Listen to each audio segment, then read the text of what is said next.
Halo teman-teman, selamat datang kembali di channel Journey World. Pada video kali ini kita akan membahas topik yang sangat relevan bagi banyak orang yang ingin memulai investasi tapi merasa terbatas dengan modal yang mereka punya. Jadi, jika kamu merasa memiliki modal terbatas dan ingin tahu bagaimana cara memulai investasi, video ini tepat untuk kamu.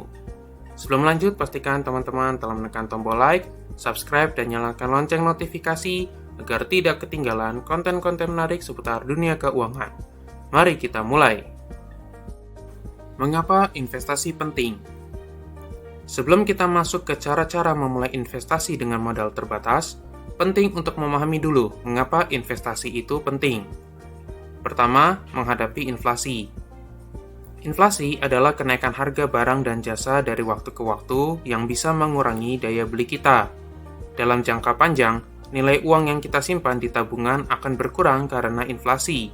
Sebagai contoh, uang yang kamu simpan di celengan atau rekening tabungan mungkin tidak tumbuh, bahkan tergerus oleh inflasi yang menyebabkan kamu kehilangan kekuatan beli. Disinilah investasi masuk. Dengan investasi, kamu dapat memanfaatkan potensi kenaikan nilai investasi untuk mengalahkan inflasi dan melindungi kekayaanmu. Misalnya, saham atau reksadana dapat bertumbuh nilainya lebih tinggi dari tingkat inflasi. Kedua, membuat uang bekerja untukmu. Investasi bukan hanya soal menunggu atau mengumpulkan uang. Dengan berinvestasi, kamu sebenarnya membuat uangmu bekerja lebih keras. Misalnya, ketika kamu berinvestasi di saham atau reksadana, uangmu akan berkembang dengan sendirinya melalui potensi kenaikan harga saham atau bunga yang dihasilkan oleh instrumen investasi lainnya. Ini berbeda dengan hanya menabung di bank, di mana uangmu tetap berada dalam jumlah yang sama, dan bahkan bisa berkurang jika inflasi lebih tinggi dari bunga tabungan.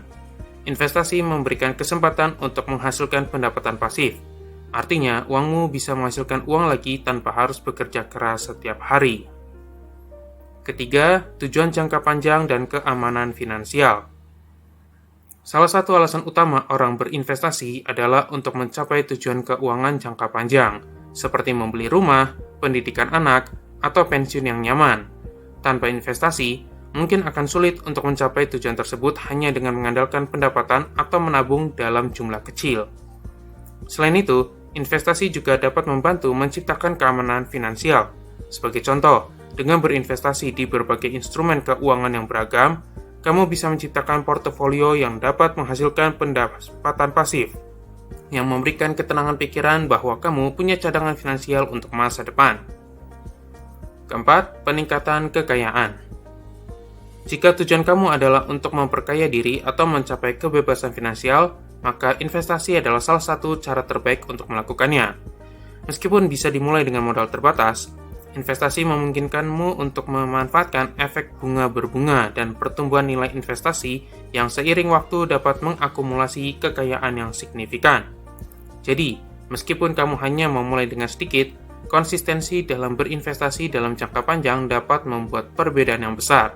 Contoh sederhananya, jika kamu berinvestasi sebesar 100.000 setiap bulan dengan tingkat pengembalian tahunan rata-rata 10%, dalam beberapa tahun kamu akan melihat akumulasi yang jauh lebih besar daripada jika kamu hanya menabung di bank.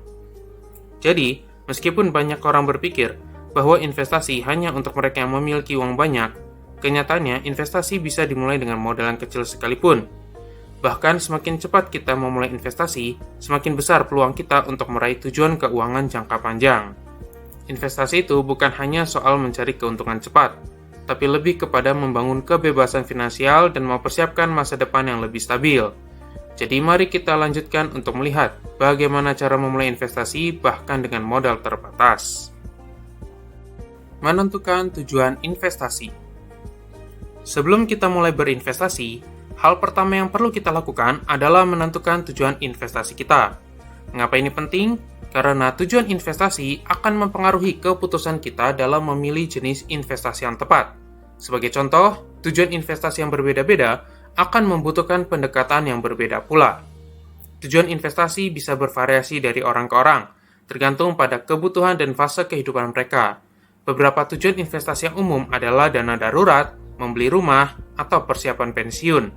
Namun, setiap tujuan tersebut akan memiliki pendekatan investasi yang berbeda. Jadi, apa tujuan investasi kamu?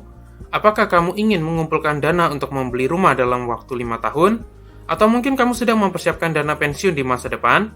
Menentukan tujuan ini akan membantu kamu untuk lebih terarah dalam memilih instrumen investasi. Sekarang mari kita bahas beberapa jenis tujuan investasi yang umum dan bagaimana tujuan tersebut mempengaruhi pilihan instrumen investasi. Pertama adalah tujuan jangka pendek dalam rentang waktu 0-3 tahun. Contohnya seperti untuk dana darurat, membeli kendaraan baru, liburan, atau perbaikan rumah. Instrumen investasi yang bisa digunakan berupa reksadana pasar uang yang sangat cocok untuk tujuan jangka pendek karena likuiditas yang tinggi dan risiko yang rendah. Kemudian ada deposito yang dikenal aman dengan bunga tetap, tetapi dengan periode waktu tertentu. Kemudian ada emas yang bisa digunakan sebagai penyimpan nilai yang relatif stabil. Untuk tujuan jangka pendek, kamu perlu instrumen yang aman dan mudah dicairkan. Jadi kamu akan memilih investasi dengan risiko rendah seperti reksadana pasar uang atau deposito. Kedua, tujuan jangka menengah dalam rentang waktu 3-5 tahun. Contohnya seperti untuk pendidikan anak, membeli rumah, atau renovasi rumah. Instrumen investasi yang dapat digunakan berupa reksadana campuran yang bisa memberi potensi keuntungan lebih besar namun risiko masih terkelola, atau juga saham jika kamu memiliki pengetahuan yang cukup dan siap menghadapi volatilitas pasar. Untuk tujuan jangka menengah, kamu bisa mengambil sedikit lebih banyak risiko dengan memilih instrumen yang memberikan potensi pertumbuhan lebih tinggi, seperti reksadana campuran atau saham. Ketiga, tujuan jangka panjang dalam rentang waktu di atas 5 tahun. Contohnya, untuk persiapan pensiun, dana pendidikan untuk perguruan tinggi, atau warisan untuk anak cucu. Instrumen investasi yang dapat digunakan berupa saham yang memberikan potensi keuntungan besar dalam jangka panjang.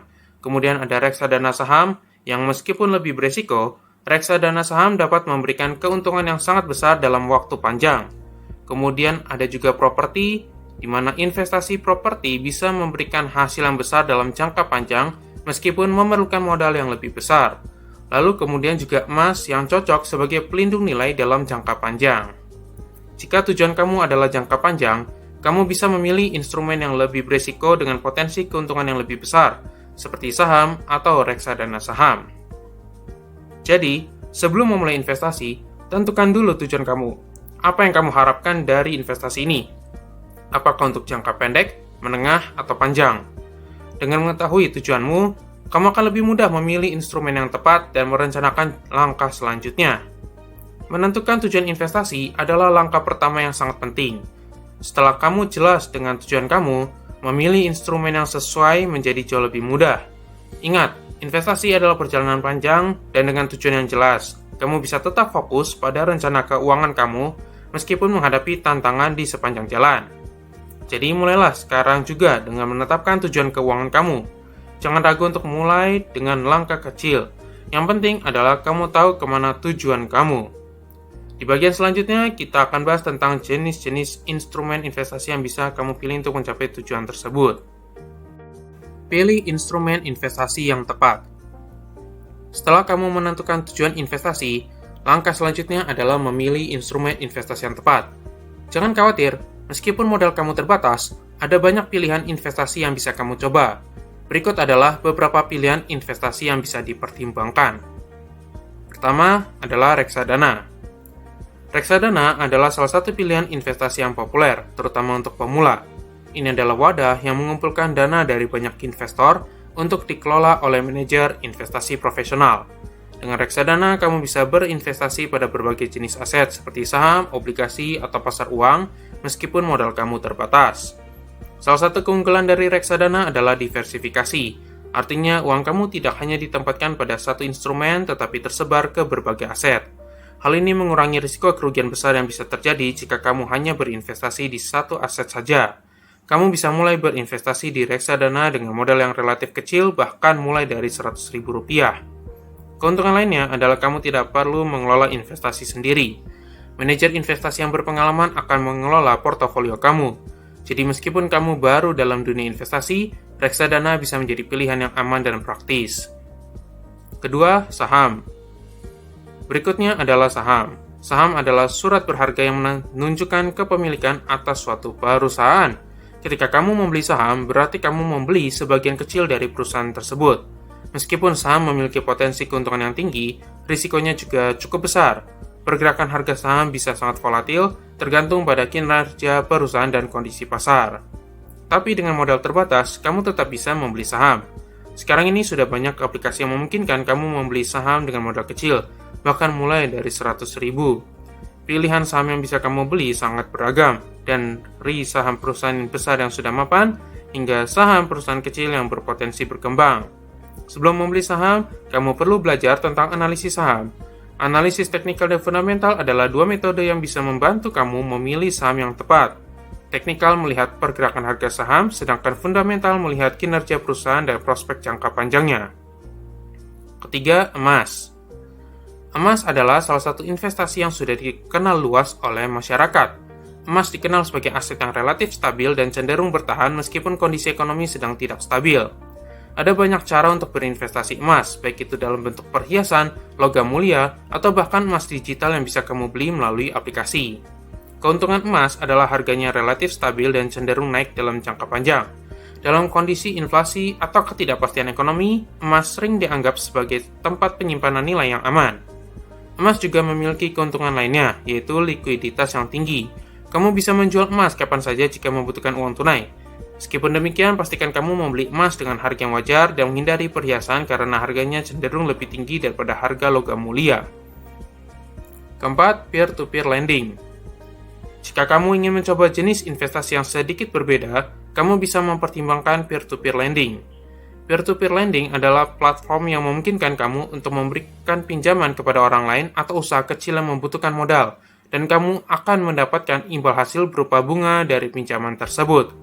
Salah satu keuntungan dari peer-to-peer lending adalah kamu bisa memulai investasi dengan modal kecil, bahkan mulai dari 100.000. Platform ini memberikan peluang keuntungan yang menarik, tetapi perlu diingat bahwa ada risiko yang terlibat.